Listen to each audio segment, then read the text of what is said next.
నమస్తే జీవన రేఖ కార్యక్రమానికి స్వాగతం. గత 15 సంవత్సరాల నుండి విజయవాడ మరియు పరిసర ప్రాంత ప్రజలకు వైద్య రంగంలో అత్యాధునిక పద్ధతుల ద్వారా వైద్యం అందిస్తున్న అను గ్రూప్ ఆఫ్ హాస్పిటల్స్ విజయవాడ నుంచి ప్రముఖ నెఫ్రాలజీ వైద్య నిపుణుడు డాక్టర్ శరత్ చంద్ర వి గారు ఎండి డిఎం గారు ఇప్పుడు మనతో పాటు లైవ్ లో సిద్ధంగా ఉన్నారు. వారిని అడిగి మరిన్ని సందేహాలను నివృత్తి చేసుకుందాం. అలాగే మీ సందేహాలను స్క్రీన్ పైన స్క్రోల్ అవుతున్న నెంబర్స్ కి ఫోన్ చేసి నివృత్తి చేసుకోవచ్చు. గుడ్ ఈవినింగ్ శరత్ చంద్ర గారు.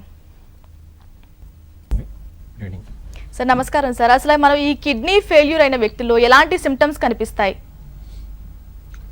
కిడ్నీ ఫెయిల్యూర్ అంటే మనం ఇక్కడ మాట్లాడుతుంది ఏంటంటే క్రానిక్ కిడ్నీ డిసీజ్, అంటే దీర్ఘకాలికంగా కిడ్నీలు ఫెయిల్ అవ్వడాన్ని మనం క్రానిక్ కిడ్నీ డిసీజ్ అంటాం. దీనిలో లక్షణాలు అనేవి చాలా తక్కువ నుంచి చాలా ఎక్కువ వరకు ఉండొచ్చు.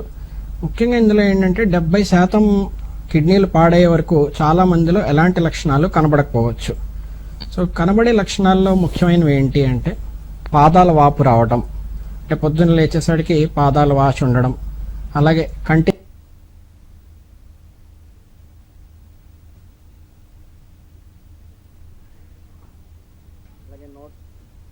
పుల్లటి నీళ్ళలాగా నాంతూ ఉండడం, ఇవి కూడా ఒక ముఖ్య లక్షణం. బరువు తగ్గిపోవడం, అట్లాగే రక్తం తగ్గిపోతూ ఉండడం, సో నీరసంగా ఉండడం, తర్వాత కండరాల నొప్పులు రావడం, ఇవి కూడా మరికొన్ని లక్షణాలు. ఇంకొక ముఖ్యమైన లక్షణం ఏంటంటే నాక్ట్యూరియా. నాక్ట్యూరియా అంటే రాత్రిపూట పడుకున్న తర్వాత మూత్రం వెళ్ళడానికి పదే పదే లేవాల్సి రావడం, 3 సార్లు 4 సార్లు వెళ్ళినప్పుడల్లా చాలా మూత్రం పోసి రావడం. ఇది ఎందుకు జరుగుతుంది అంటే కిడ్నీ ఫెయిల్ అవుతున్న కొద్దీ యూరిన్ కాన్సన్ట్రేటింగ్ కెపాసిటీ, అంటే మూత్రాన్ని తయారు చేసే కెపాసిటీ తగ్గిపోతూ ఉంటుంది. దీనివల్ల రాత్రిపూట ఎక్కువ సార్లు మూత్రానికి వెళ్లాల్సి రావడం అనేది ఒక ముఖ్యమైన లక్షణం. సో ఇంకా లక్షణాలు చూసుకున్నట్లయితే చర్మం రంగు మారిపోతూ ఉండడం, నల్లబడటం, అట్లాగే ఆయాసం రావడం నడిస్తే, సో తిన్నదేమీ తరగకపోవడం, ఇట్లాంటివన్నీ ముఖ్య లక్షణాలు. శరత్ చంద్ర గారు, అంటే ఈ కిడ్నీ జబ్బులు అంటే ఎవరిలో వచ్చే ఎక్కువ అవకాశం ఉంది? ఈ కిడ్నీ జబ్బులు రావడానికి మన దేశంలో 2 ముఖ్యమైన కారణాలు ఉన్నాయి. మొదటిది ఏంటి అంటే డయాబెటీస్ లేదా మధుమేహం. అంటే షుగర్ వ్యాధి ఉన్న వాళ్ళల్లో, టైప్ 2 డయాబెటీస్ ఉన్న వాళ్ళలో 10 నుంచి 15 సంవత్సరాల కాలంలో కిడ్నీ జబ్బు అనేది ఖచ్చితంగా మొదలవుతూ ఉంటుంది. వీరిలో ఎక్కువ శాతం మందికి ప్రోటీన్యూరియా, అంటే మూత్రంలో ప్రోటీన్ లీక్ అవ్వడం అనేది జరుగుతూ ఉంటుంది. సో ఈ స్టేజ్లో కనుక మనం దీన్ని గమనించకపోయినట్లయితే ఇది ముందు స్టేజ్కి వెళ్ళడం, అట్లాగే కిడ్నీలు పూర్తిగా ఫెయిల్ అయ్యి డయాలసిస్ దాకా రావాల్సిన పరిస్థితి కూడా వస్తూ ఉంటుంది. సో అది షుగర్ అనేది మొట్టమొదటి రీజన్. సెకండ్ కారణం వచ్చేసి అధిక రక్తపోటు లేదా బీపీ. సో బీపీ చాలా కారణాల వల్ల వస్తూ ఉంటుంది. బీపీ ఏ కారణం వల్ల వచ్చినా సరే కిడ్నీలు పాడవడం అనేది జరుగుతూ ఉంటుంది. అట్లాగే కిడ్నీ జబ్బు ముదురుతున్న కొద్దీ బీపీ పెరుగుతూ ఉంటుంది. సో మన దేశంలో గమనించినట్లయితే ఈ మధ్యలో ఈ ఫాస్ట్ ఫుడ్ కల్చర్ ఎక్కువ అయిన తర్వాత ఎక్కువ సాల్టెడ్ ఫుడ్స్ తీసుకోవడం, దానివల్ల చిన్న వయసులోనే బీపీ పెరగడం, తద్వారా కిడ్నీ అంటే టార్గెట్ ఆర్గాన్ డ్యామేజ్, దీనిలో భాగంగా కిడ్నీలు పాడవడం అనేది కూడా ఈ మధ్య కాలంలో మనం బాగా గమనిస్తున్నాం.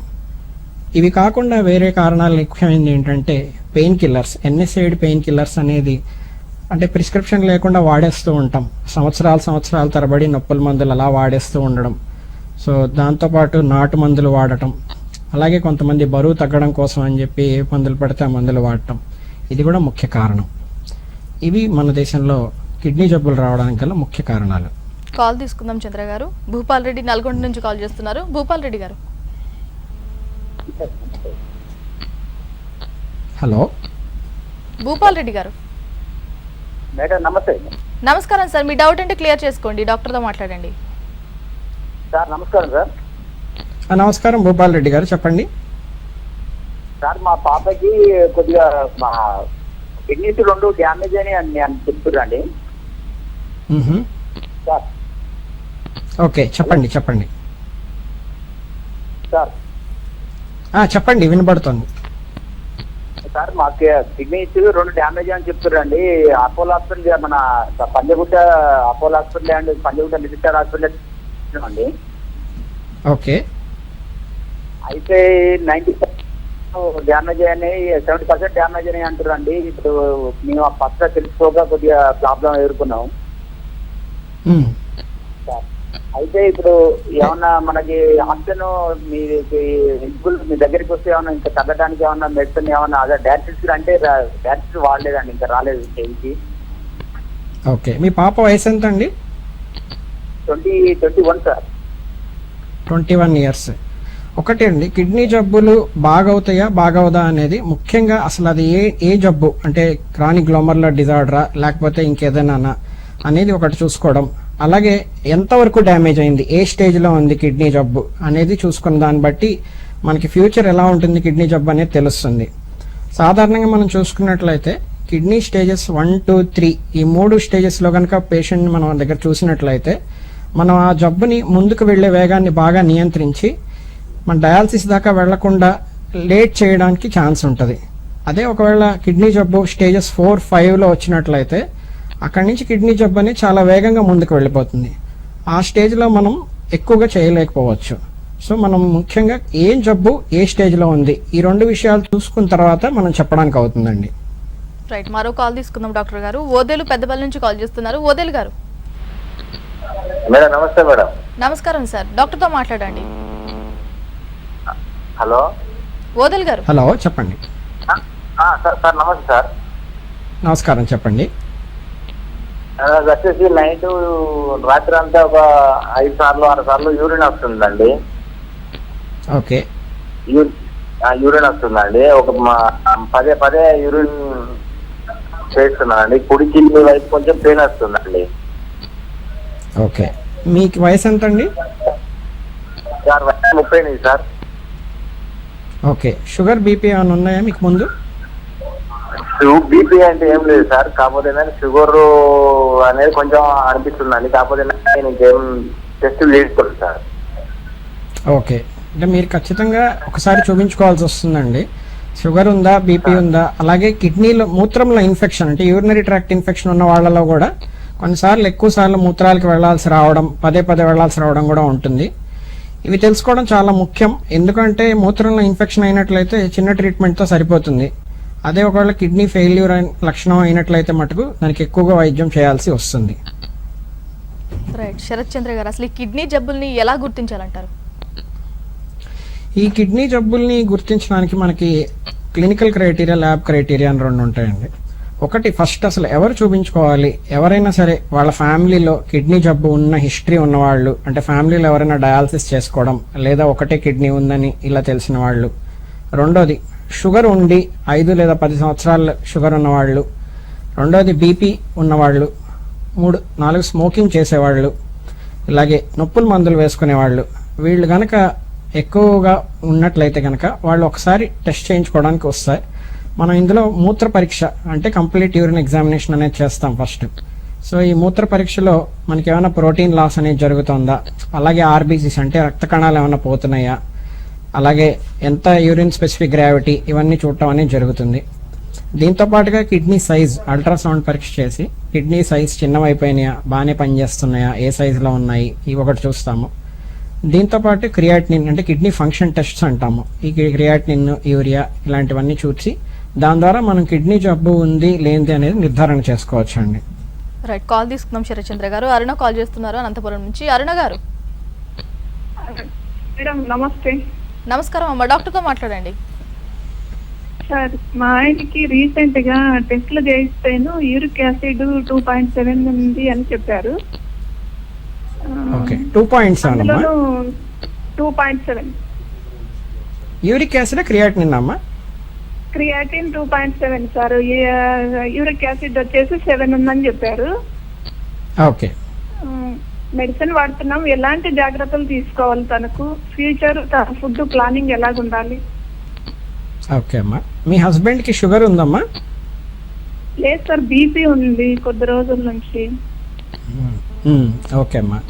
ముఖ్యంగా ఏంటంటే ఫస్ట్ ఈ బీపీ అనేది మీరు కంట్రోల్లో అదుపులో పెట్టుకోవాలమ్మా. కిడ్నీ జబ్బు ఉన్న వాళ్ళకి బీపీ టార్గెట్ అనేది 125 అంటే 120, 70 ఇట్లాగా ఈ రేంజ్లో బీపీని అనేది మెయింటైన్ చేసుకోవాలమ్మా. సెకండ్ థింగ్ వచ్చేసి ఒకవేళ స్మోకింగ్ అలవాటు ఉన్నట్లయితే స్మోకింగ్ ఆపేయాలమ్మా. అట్లాగే ఆల్కహాల్ తీసుకునే అలవాటు ఉంటే అది ఆపేయాలి. నెక్స్ట్ పెయిన్ కిల్లర్స్ ఇష్టం వచ్చినట్టు ఎన్ఎస్ఐడ్ పెయిన్ కిల్లర్స్ అనేవి వాడకూడదమ్మా.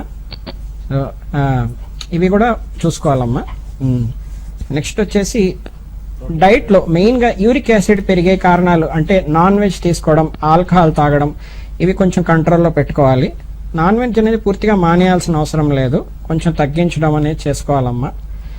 నెక్స్ట్ సాల్ట్ అమ్మ, సాల్ట్ అన్నిటికంటే ముఖ్యమైంది. సాల్ట్ రోజుకి 3 గ్రాముల కంటే తక్కువ తీసుకోవాలి. అట్లాగే యూరిన్ ఎంత వస్తుందనేది చూసుకొని దానికంటే ఒక 500 ml అంటే సపోజ్ రోజుకి ఒక 2 లీటర్ల యూరిన్ వస్తుందంటే 2.5 లీటర్స్ దాకా వాటర్ తీసుకోవచ్చు.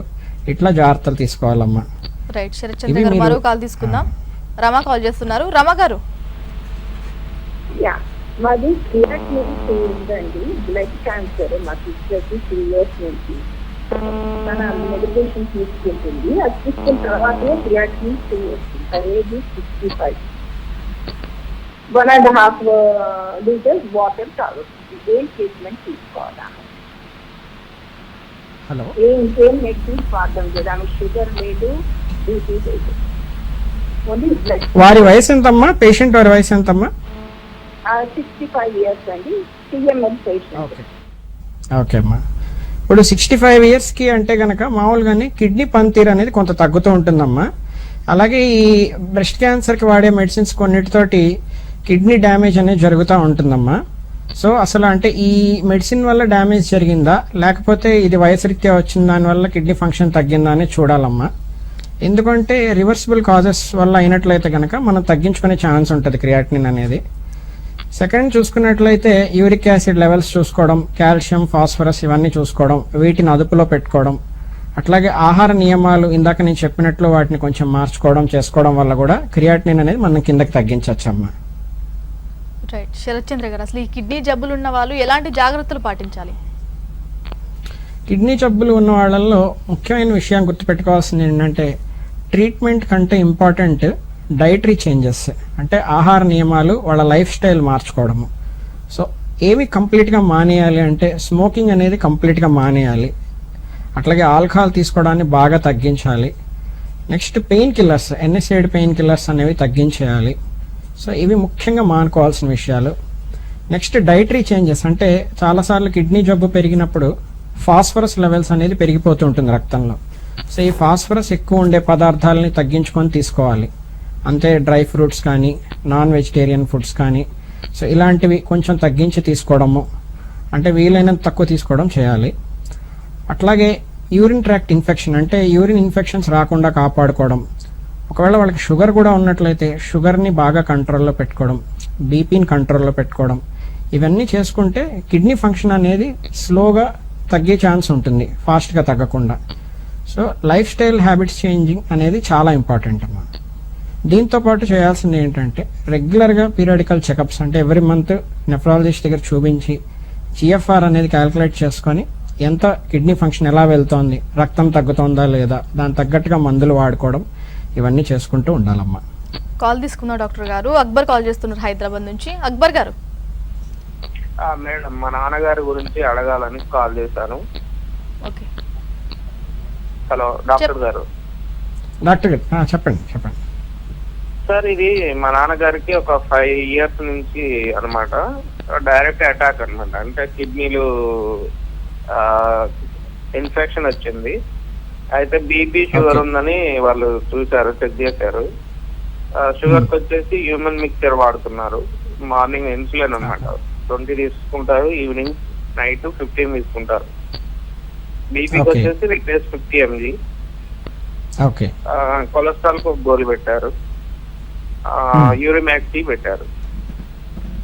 అయితే మొన్న మధ్య మధ్యలో ఏమవుతుందంటే నాన్నగారికి మధ్యలో ఒక 2 సార్లు వచ్చింది సార్, జ్వరం వచ్చింది. మళ్ళీ ఏమైందో ఏమో తెలియదు, మళ్ళీ ఒకసారి జాయిన్ చేయాల్సి వచ్చింది. వాళ్ళు లిక్విడ్ కూడా ఎక్కించారు, అయిపోయింది. ఇప్పుడైతే ప్రాబ్లం ఏం లేదు. మొన్న కూడా రీసెంట్ ఒక 3 months కింద చెక్ చేయించాను. GFR creatinine. GFR వచ్చేసి 75% ఉంది, క్రియాటినిన్ అయితే 1.5 ఉంది. హలో ఓకే అండి, చెప్పండి. హలో చెప్పండి.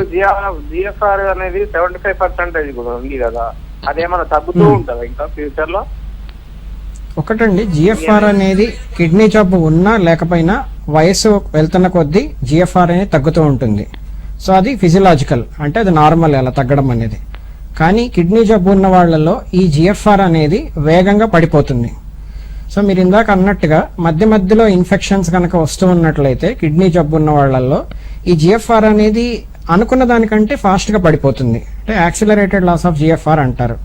సో అందుకే కిడ్నీ జబ్బు ఉన్న వాళ్ళు వీలైనంతగా తక్కువగా ఇన్ఫెక్షన్స్కి ఎక్స్పోజ్ అయ్యే ఛాన్స్ తగ్గించుకుంటూ ఉండడం, ఏదైనా ఒకవేళ ఇన్ఫెక్షన్ ఉన్నట్లయితే వెంటనే వైద్య సలహా తీసుకోవడం అనేది పాటించాలి. కానీ 75 జిఎఫ్ఆర్ అనేది నార్మల్ అనేది తీసుకోవాలి ఆ వయసుకి. రైట్ శరత్ చంద్ర గారు, అసలు ఈ క్రానిక్ కిడ్నీ ఫెయిల్యూర్ అంటే ఏంటి, దీనికి ఎలాంటి ట్రీట్మెంట్ అందిస్తారు? ఈ క్రానిక్ కిడ్నీ ఫెయిల్యూర్లో ముఖ్యంగా ట్రీట్మెంట్ అనేది ఏ దశలో ఉంది కిడ్నీ ఫెయిల్యూర్ అనే దాన్ని బట్టి ట్రీట్మెంట్ అనేది ఉంటుంది. సో కిడ్నీ ఫెయిల్యూర్ కనుక చూసుకున్నట్లయితే 5 స్టేజెస్లో వెళ్తుంది, 1, 2, 3, 4, 5 అని. దీని తర్వాత స్టేజ్ 5D అంటాము, అంటే డయాలసిస్ డిపెండెంట్ స్టేజ్. సో ఒకవేళ 1, 2, 3 ఈ 3 స్టేజెస్లో కనుక పేషెంట్ చూసినట్లయితే, సో ఈ స్టేజ్లో మనం కిడ్నీ జబ్బుని కంట్రోల్ చేసే అవకాశం చాలా ఎక్కువ ఉంటుంది. మనం ఈ స్టేజ్లో ట్రీట్మెంట్ కనుక ఇచ్చినట్లయితే వాళ్ళకి కిడ్నీ జబ్బు వేగాన్ని బాగా నియంత్రించి కొన్నిసార్లు చాలా సందర్భాల్లో డయాలసిస్ దాకా వెళ్లకుండా కాపాడవచ్చు. అలాగే స్టేజెస్ 4, 5లో కనుక చూసినట్లయితే మనకి జిఎఫ్ఆర్ అనేది బాగా తక్కువ ఉంటుంది. ఈ స్టేజ్లో వైద్యం చేసినా కూడా కొంతవరకే ఎఫెక్ట్ అనేది కనబడుతూ ఉంటుంది. ఒకవేళ కిడ్నీ స్టేజెస్ 5 తర్వాత, అంటే ఇంకా డయాలసిస్ స్టేజ్, చాలాసార్లు డయాలసిస్ స్టేజ్లో ప్రజెంట్ అవుతారు. ఇలాంటి స్టేజ్లో ప్రజెంట్ అయినప్పుడు డయాలసిస్ అనేది మనం కంటిన్యూ చేసుకోవాల్సి రావచ్చండి. కాల్ తీసుకుందాం శరత్ చంద్ర గారు. సుబ్బారావు గారు కాల్ చేస్తున్నారు పశ్చిమ గోదావరి నుంచి. సుబ్బారావు గారు మాట్లాడండి, డాక్టర్తో మాట్లాడండి. సుబ్బారావు గారు నమస్తే సార్. నమస్కారం, చెప్పండి. మాకు కిడ్నీ కాళ్ళు వాస్తూ ఉంటే డాక్టర్కి వెళ్ళామండి. డాక్టర్ దగ్గరికి వెళ్తే ఇది స్కానింగ్ తీసి 20% డ్యామేజ్ వచ్చింది అన్నారండి. 20% అండి. ఓకే డాక్టర్ వినపడుతుంది, చెప్పండి. డ్యామేజ్ వచ్చింది. ఓకే మందులు వాడుతున్నామండి, ఓకే తగ్గట్లేదండి. జాగ్రత్తలు తీసుకోవాలి ఎలా చెప్తారు? అదే ఇప్పుడు మీకు షుగర్ బీపీ ఏమైనా ఉన్నాయండి? ముందు షుగర్ బీపీ లేవు. సో షుగర్ బీపీ లేకుండా కిడ్నీ జబ్బు వచ్చింది అంటే మీకు ఒకవేళ క్రానిక్ గ్లోమర్యులర్ డిజార్డర్, అంటే యూరిన్లో ప్రోటీన్స్ పోయే జబ్బు ఉందా అన్నది లేదా అని చూసుకోవాలి. చాలా సందర్భాల్లో కాళ్ళ వాపు రావడానికి నెఫ్రోటిక్ రేంజ్ ప్రోటీన్యూరియా, అంటే ప్రోటీన్ ఎక్కువగా పోవడం అనేది ముఖ్య కారణం అవుతుంది. ఇలాంటి సందర్భాల్లో ఏంటంటే మనం చూసి అవసరమైతే కిడ్నీలో ముక్క పరీక్ష, అంటే బయాప్సీ అంటాము, చిన్న పీస్ తీసి దాన్ని పరీక్ష చేసి ఆ జబ్బు ఏంటి అనేది కనిపెట్టినట్లయితే దానికి సమర్థవంతమైన వైద్యాన్ని అందించే అవకాశం ఉంటుందండి. రైట్ శరత్ చంద్ర గారు, మరో కాల్ తీసుకుందాం. గుంటూరు జిల్లా నుంచి కోటేశ్వరరావు గారు కాల్ చేస్తున్నారు. కోటేశ్వరరావు గారు డాక్టర్తో మాట్లాడండి. కోటేశ్వరరావు గారు డైరెక్ట్ ఫోన్లో మాట్లాడండి. కోటేశ్వరరావు గారు రైట్. శరత్ చంద్ర గారు, అసలు ఈ డయాలసిస్ అనేది ఎప్పుడు చేస్తూ ఉంటారు? ఈ డయాలసిస్ అనేది క్రానిక్ కిడ్నీ డిసీజ్కి చివరి దశలో, అంటే సికేడి స్టేజ్ 5D, అంటే ఈ జిఎఫ్ఆర్ అనేది 15 కంటే తక్కువ ఉన్నప్పుడు మనం డయాలసిస్ అనేది చేస్తాము. అట్లాగే డయాలసిస్ మరికొన్ని సందర్భాల్లో కూడా చేస్తాము, స్టేజ్తో సంబంధం లేకుండా. సో ఎప్పుడు అంటే రక్తంలో పొటాషియం కానీ ఎక్కువైపోయినా, లేదా ఫాస్ఫరస్ అనేది బాగా ఎక్కువైపోయినా, అట్లాగే రక్తం బాగా తగ్గిపోయి ఒంట్లో నీరు చేరిపోయి రక్తం ఎక్కించాల్సిన అవసరం ఉన్నా కూడా మనం ఈ డయాలసిస్ అనేది చేస్తూ ఉంటాము. ఈ డయాలసిస్ అంటే ఏంటి అంటే మనిషిలో ఉన్న రక్తాన్ని మిషన్లోకి పంపించి మిషన్లోంచి శుభ్రం చేసి మళ్ళీ మషిన్ ద్వారా మనిషిలోకి ఎక్కించడం. సో ఈ స్టేజ్ 5లోకి వచ్చిన వాళ్ళు ఏంటి అంటే వారానికి 2 లేదా 3 తడవలు కనీసం ఈ డయాలసిస్ అనేది చేసుకోవాల్సిన అవసరం ఉంటుంది. వారికి ఎంత మూత్రం వస్తుంది రోజులో, ఇతరత్ర అన్ని చూసిన తర్వాత అది 2 సార్ల 3 సార్ల అనేది మనం డిసిషన్ తీసుకుంటామండి. మరో కాల్ తీసుకుందాం శరత్ చంద్ర గారు. గోపాలకృష్ణ కాల్ చేస్తున్నారు హైదరాబాద్ నుంచి. గోపాలకృష్ణ గారు గోపాలకృష్ణ గారు అవునండి, డాక్టర్తో మాట్లాడండి, మీ డౌట్ ఏంటో క్లియర్ చేసుకోండి. చెప్పండి. నమస్కారం అండి. నమస్కారం, చెప్పండి. నా పేరు గోపాలకృష్ణ, హైదరాబాద్ చెన్నై నుంచి మాట్లాడుతున్నానండి. చెప్పండి. నాకు 69 years. ఓకే. షుగరు, బీపీ రెండు ఉన్నాయండి, రెండు అంటారు. ఓకే అండి.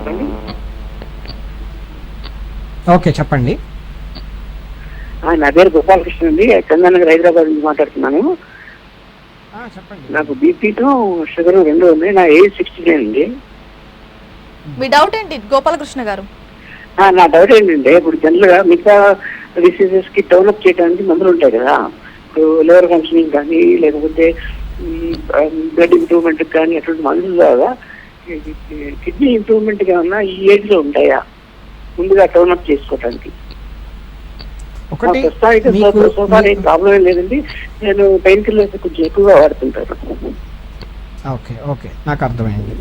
ఇప్పుడు మీరు అడిగిన క్వశ్చన్కి ఆన్సర్ ఏంటంటే, కిడ్నీకి టోనప్ చేసుకోవడానికి ఏమైనా మందులు ఉంటాయా? ఒకటి, అసలు మీ కిడ్నీ ప్రాబ్లం ఉందా లేదా ఫస్ట్ అది చూసుకోవాలండి. ఒకవేళ మీకు కిడ్నీ ప్రాబ్లం కనుక లేనట్లయితే, అంటే సీకేడీ అనేది లేనకపోయినట్లయితే, దానికి మీరు ఫర్దర్గా మీరు చేయాల్సింది ఏముండదు. మీరు ఈ జాగ్రత్తలు పడుతూ ఉంటాం, ఇలాంటివి తీసుకోవడమే. ఒకవేళ కిడ్నీ జబ్బు స్టార్ట్ అయ్యి స్టేజ్ 1, 2 ఇలాంటి స్టేజెస్లో ఉన్నట్లయితే డెఫినెట్గా రివర్సిబుల్ కాజెస్, అంటే మీకు ఏ కారణాలు వల్ల క్రియాటిన్ అనేది పెరుగుతోంది ఇవన్నీ చూసుకొని దానికి మనం ట్రీట్మెంట్ తీసుకుంటే సరిపోతుందండి.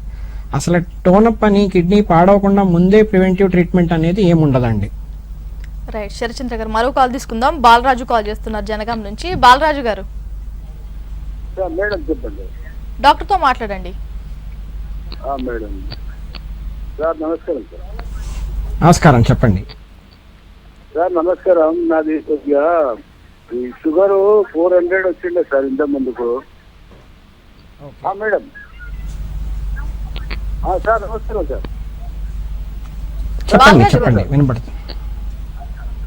సార్ నాది మొన్న కొద్దిగా 400 కిడ్నీ వచ్చింది సార్. షుగర్ వచ్చేసి కొద్దిగా నాకు ఎక్కువ అదైతే కొద్దిగా మామూలుగా చూపించుకున్నాను సార్. చూపించుకుంటే ఏమైంది సార్? నమస్కారం సార్.